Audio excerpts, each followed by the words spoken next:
Hello Libras, and welcome to your July 2021 full moon reading. Be sure to check out the description box below for links for a more personal, individualized reading if you should like that.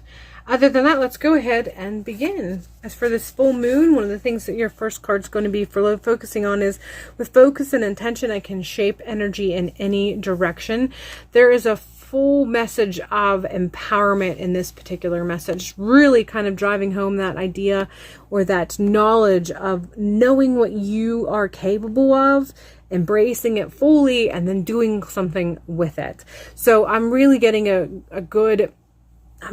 vision of standing in front of your sacred space or your altar and creating a specific working for a specific need and going all out, putting all kinds of energy and intention into it, not unlike anything you've ever participated in before. Whether you've done this before or not is irrelevant. I'm being given this vision of someone who's just so immersed in their working. It's powerful. The vision that I'm seeing is powerful because the person, the individual in it, is so powerful and so focused that nothing is going to distract them from whatever it is that they're putting in when they're doing this particular working. And this is the energy, this is the intention, this is the situation, this is the experience that you are being asked to participate in as you move through and towards the full moon. And if you're so inclined, as you celebrate, honor, commemorate, or utilize the full moon energy. We have the Eight of Crystals is following that, and I'm really getting a sense of security. Again, someone who is just in full charge and control.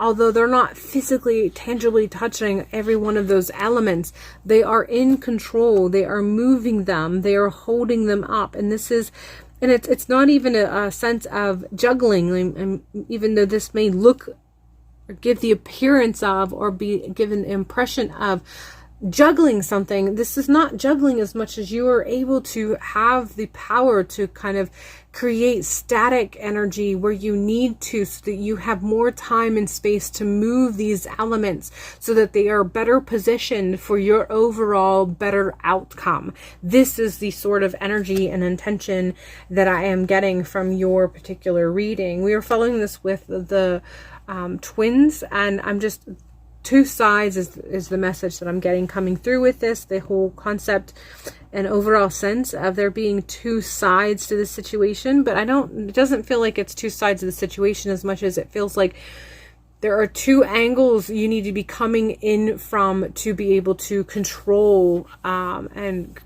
basically have control of these elements and creating, like I said, there's an overall feeling of just kind of being able to create a sense of them being static, and then because you've managed to kind of sort of freeze them in their position, you're able to move them in a better angle or better position for you to be able to utilize or pull from, draw from, or move or utilize. But I get an overall sense that whenever you're doing this, you need to be coming in at this from two different angles. You're not supposed to be just focusing at it with one specific tool or one specific element or approach. You're supposed to be approaching this from two different means, two different sources, two different elements, two different aspects. So this is coming in from, if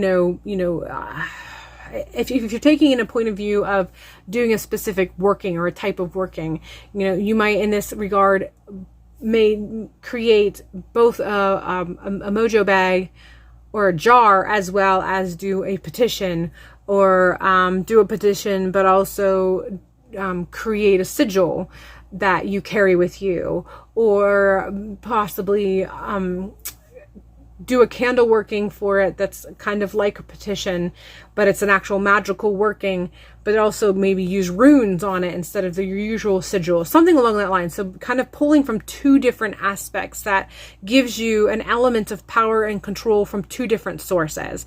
That's what the Gemini card is telling me as far as this particular reading is concerned. And then we have the Purify, and this is really letting me know that you need to clean out some stuff before you begin. So you need to clean up your space, you need to clean up some connections that you have with either tools that you use or deities or spiritual aspects or entities that you work with. You need to clear the air, clear the space, clean things up, make sure everything is clean and pure before you begin, so that you're coming in from a very clean slate, a clean position. So that's what I'm feeling that Purify card is coming through as.